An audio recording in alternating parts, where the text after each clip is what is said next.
and welcome to this video on how to gain respect from others.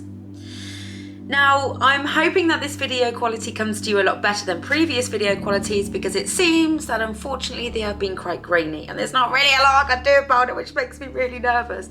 But I'm hoping that with working through the settings like I have, that this will make this a lot clearer and a lot better. So welcome, my name is Victoria Bedford and I am a spiritual alchemist, empowering others to change, heal and grow and recognize the things that may be holding them back. Well, I'm also a medium, but predominantly the work that I do is healing. The videos that I bring to you on this channel are videos to help teach you and empower you through psychology understanding as well as through spiritual understanding. How can we create a better life? How can we create a life with more meaning? How can we bond better with others? How can we engage with others? And where does all this start? This all starts with us. It all starts with how are we showing up to the world? How are we facing things?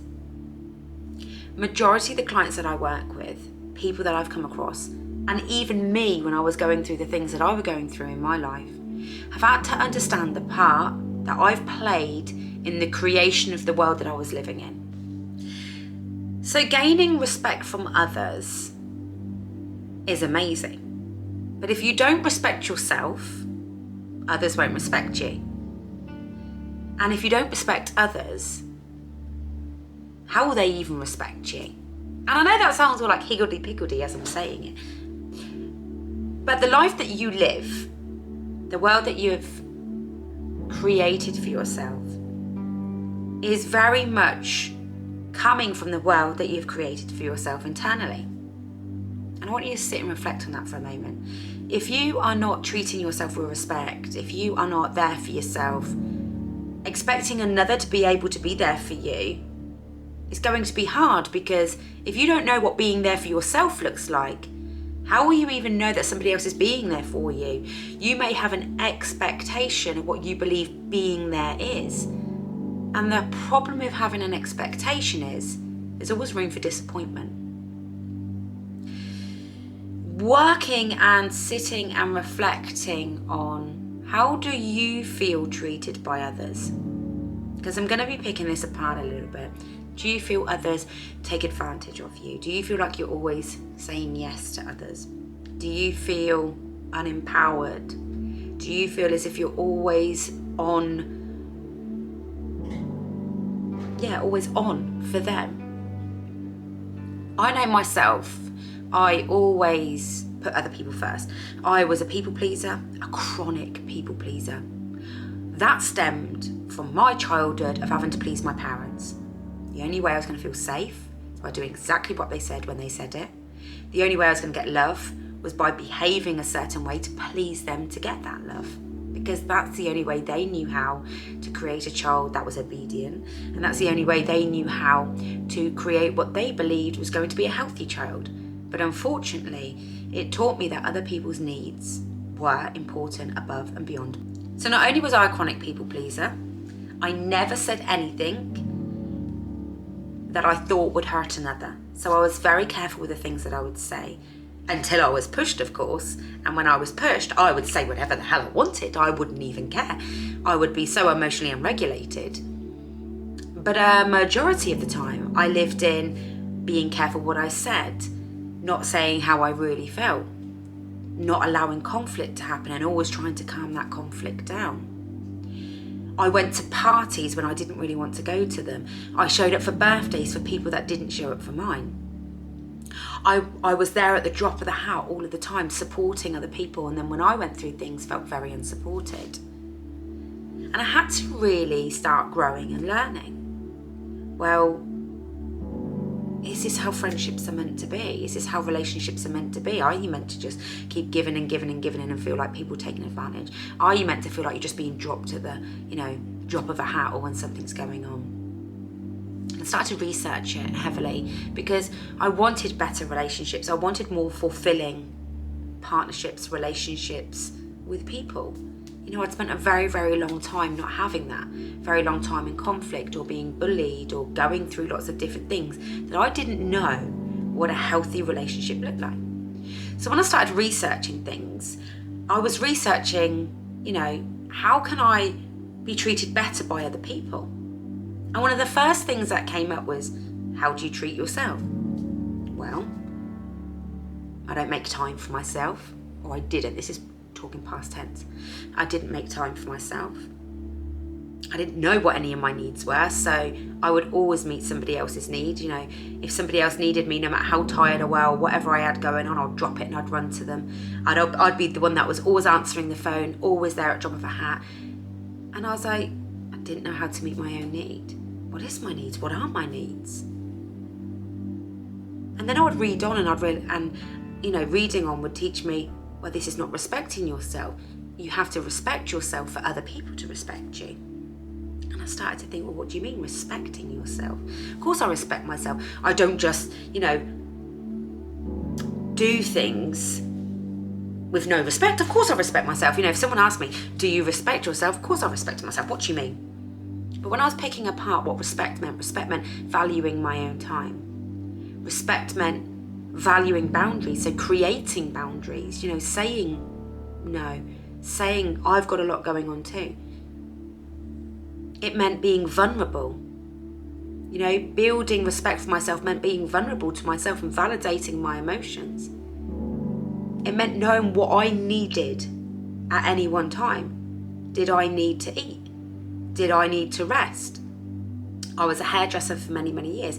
Would do my days where I'd work continuously, have no lunch and be so hangry at the end of the day and moaning like, I haven't had my lunch. Well, at the end of the day, I wasn't allowing myself to recognise that was a need. Finding respect for ourselves also empowers us to understand when another has respect for themselves, because in healthy relationships, other people say no. They have boundaries. But people who are not quite understanding this will believe they're selfish. Will believe that, they're selfish. How dare they put their needs before anyone else? How dare they say no? How dare they have boundaries? Because you are used to not having any. So therefore we can't click with them because we will feel angry by them because they are meeting their own needs and we didn't even know what personal human needs were. So used to being around other people that didn't have boundaries, didn't have ways of meeting their own needs, that what happened was we would constantly conflict because, well, if they're not meeting their own needs and they're not doing that, then they would slip into cycles too of overcommitment, of doing things above and beyond and then pulling themselves away. Because people who don't have this healthy sense of respect for their self in that way will often be in relationships of push and pull. You'll give your everything, you will be there for them, you'll answer their phone calls, you'll go to them whenever they need you, and you will do everything at the expense of yourself. And then when they don't, because sometimes meeting our own needs can be deemed selfish, we will get angry. We'll be like, they're using us, we're always there for them, but we've given above and beyond. We've emptied our bucket and given someone else's bucket as well. And then we're angry when they won't do the same. Because we expect other people to meet us at the same level that we're doing it, but they're not going to. And whether they're healthy or not everyone meets us at the level of a people pleaser or a chronic overgiver or an enabler. And to have healthy relationships in your life, it's about recognizing that. When you start to recognize that you're not meeting your own needs, you're not creating boundaries, you start to recognize how you are getting annoyed with another because you're expecting them to meet the needs that you're not meeting yourself. Let that sink in. You're expecting them to support you in ways that actually initially you need to support yourself. And no one can do that. No one can support us the way that we need supporting. When I was going through my worst times, I hated everybody because I felt nobody was there for me. I felt like I was seeing the true colours of many people. And ultimately I was. But I also had to learn, if I wanted to enjoy friendships, that this is the way of the world. And I had to change how I shown up So that even if people haven't healed or people haven't recognised their own stuff, I can have a boundary so that I can still have a relationship that isn't impacting on my mental health. That I can have a relationship which isn't draining me to the extent it used to drain me. Because we have to understand on this journey, even though we are learning this stuff, the majority of people aren't. So we're not doing this to make another treat us better. And so it says how to get respect from others. It's not, you're not doing this to make somebody else respect you. You're doing this because you respect yourself. Because respecting yourself means if you are tired after work and your friend calls you with another emergency, showing up to help that other emergency at the cost of yourself is going to leave you tired for the next day. It's going to leave you grouchy. It's going to even leave you annoyed with your friend because there's always one problem after another. And it will creep into the friendship. And it will mean that you will end up pulling away from each other if it happens too much without being able to talk about it. How I ended up having people treat me differently. People treat me with a lot of respect now. But people also still don't always show up for me, don't always ask how I am. But I'm okay with that now because I'm meeting my own need. Other people who are unhealed to a certain extent still are very self-consumed and quite selfish, but I can still love them anyway because they will appreciate that when I do give my time, I'm giving it because I can and I want to, and they will value that. And it means I don't have to cut everybody out thinking you're toxic, you're a user, you're this, because that's what happens. We cut people out because we're like, you're taking from me, you're this, but actually they just don't know any different. So it's not that they're meaning to use you, it's you allowing them to do that because you don't have your own boundaries. You don't have your own sense of self-worth. You haven't yet built the respect for yourself.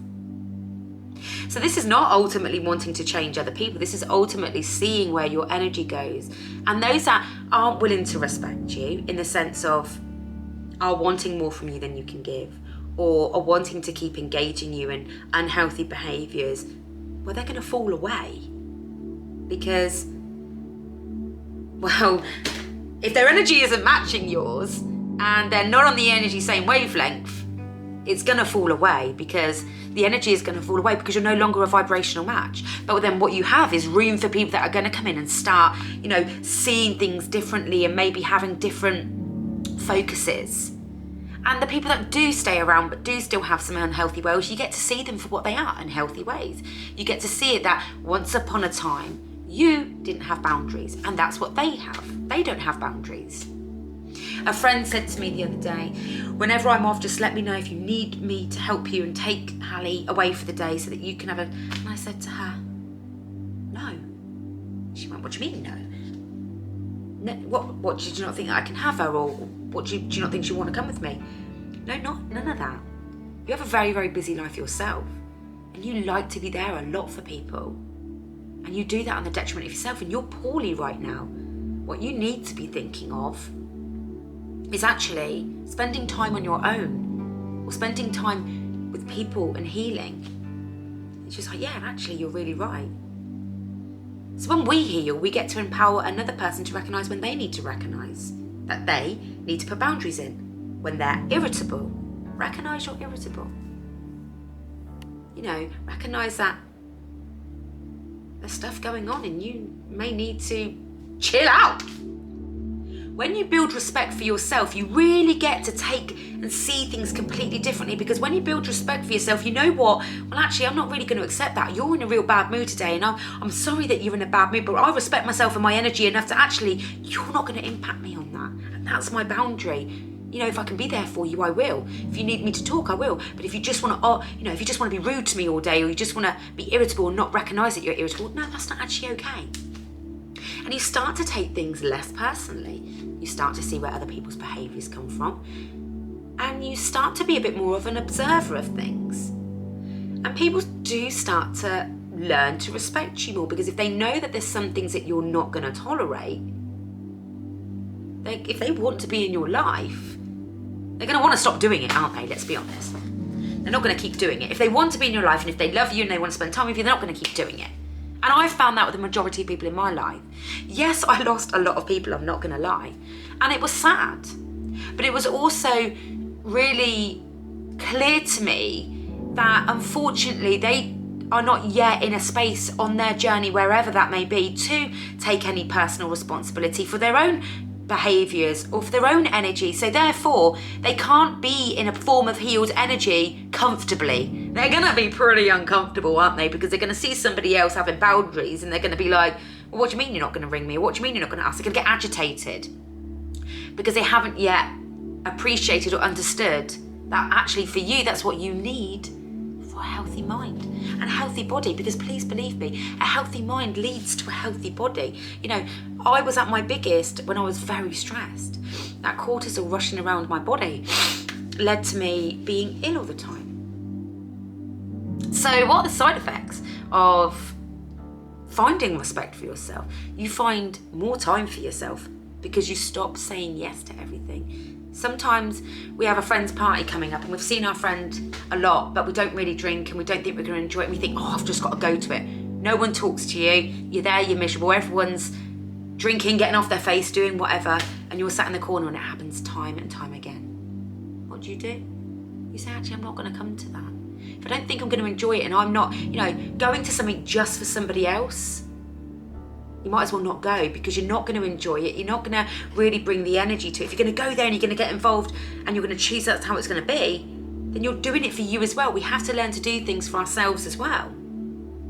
Sometimes, yes, we do need to go to parties because it's going to, it's going to make the other person happy and we have to think of somebody else. Go for an hour.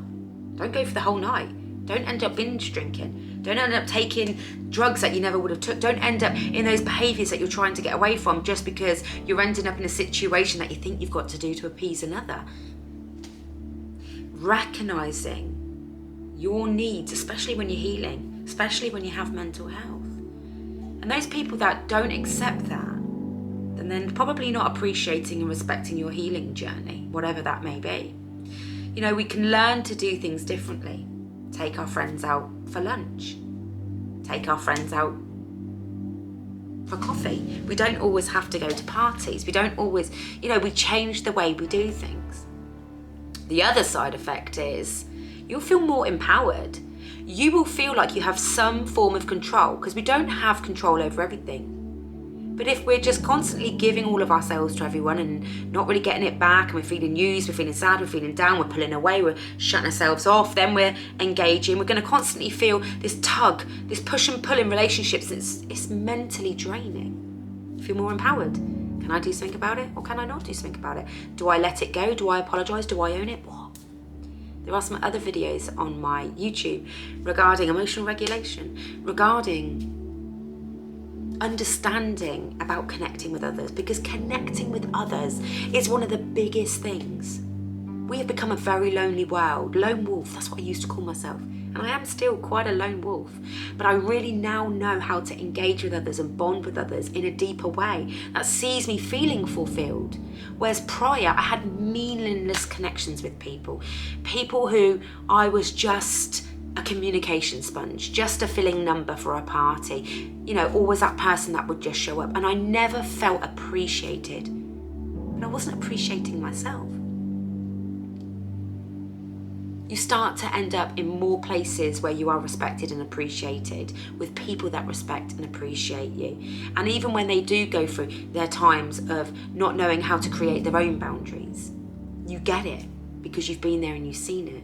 So starting to create boundaries is starting to slowly say no more. If you see that phone ringing, I don't want to answer that no more. And your friend says you never answer your phone anymore. You're right, mate, I do answer my phone. Unfortunately, I just can't answer it every time that you ring. That person will also stop ringing you every time they need to offload. Because when somebody rings every time to offload and you answer it every time, you are then their communication sponge. They will just ring you, offload, and off they go. You feel drained, they feel, I feel better for that.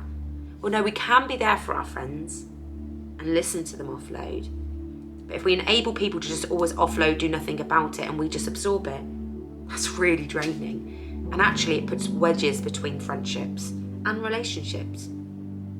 Creating time of meaning with them. Don't only spend time with them out on the piss. Don't only do things that they want to do. Start saying, I'd enjoy this, or actually I don't want to come out. Actually, I'm changing. Start talking more about yourself to your friends and people around you. They are probably so used to just talking about themselves because that's the dynamic we've set up. It doesn't mean to be that way, selfish, but we keep a lot to ourselves because it's easier to listen to another. And then you go away and think, they didn't even ask me about me. Well, you trained them not to.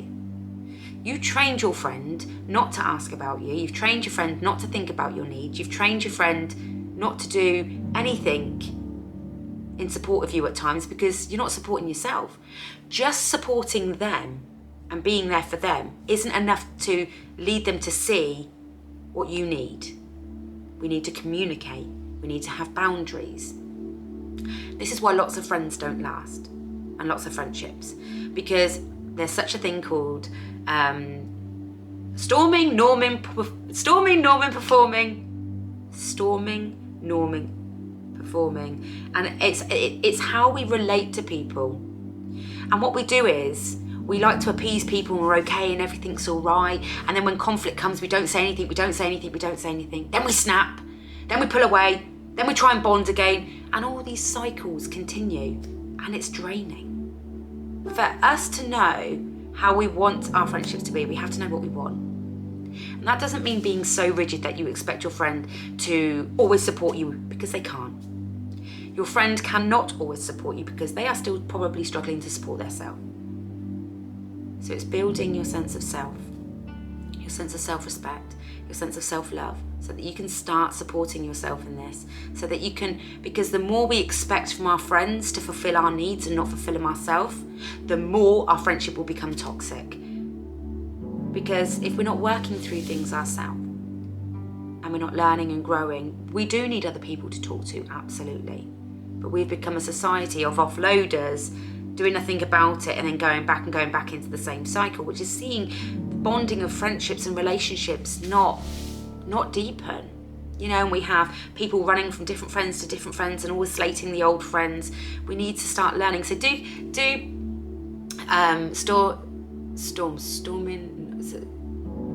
research that. Storming, norming, performing, adorning. I don't know that bit. But that will tell you about the cycle that we go through relationships. Okay, so I had to get my phone. I had to come off and I had to get my phone because I was like, look, I've got to get this right. It's called forming, storming, norming, performing, adjourning. And that is, so in the forming stage, little agreement, unclear purpose, guidance and directions. You just meet each other, you like each other, you spend time together. The storming bit is where things grow. You have to go through conflict, increase clarity of purpose. You know, why are we friends? What do we have in common? You have to go through conflict to get that. Power struggles. You have to go through that to understand what your friendship is about, to understand what that relationship is about. And then norming. We agree. We have clear roles in what our friendships are. Responsibility and facilitation. We can facilitate the friendship knowing what each person's role is, because there is roles that we play. And then there's performing. We have clear vision of the friendship, purpose, focusing on our friendship. And when we go through those stages and we recognise the power of each stage, we can grow and deepen our bond. But when we don't, when we keep staying at just a stage of shallow relationships where we don't really say how we feel, where we're just being there for each other, it starts to come apart because nothing stays together unless it starts connecting on a deeper level. It's like building a sandcastle on dry sand. Well, as soon as a bit of wind comes, it's going to go. You need that water there, that bit of grit there, and to get that water, you've got to go and get some sludge and some green crap in it. You've got to put it there, and the sand might not like the water, it's cold, but that sand needs that water because it's going to grit it together to make that beautiful castle. So we have to go through different phases of relationships and friendships so that we can build these deeper bonds. So I'm hoping you got something from this short video about how to build respect for yourself and create respect from others. And if you have any questions, do pop them down in the comments below. Follow me on Facebook if you like live readings or you want to know a bit more about me. I also have a subscribers group on there where I do more in-depth readings and connections and lives. I'm hoping you're enjoying this YouTube channel if you watch many of my videos, and there is more coming, and I hope you enjoy the meditations. Bye guys!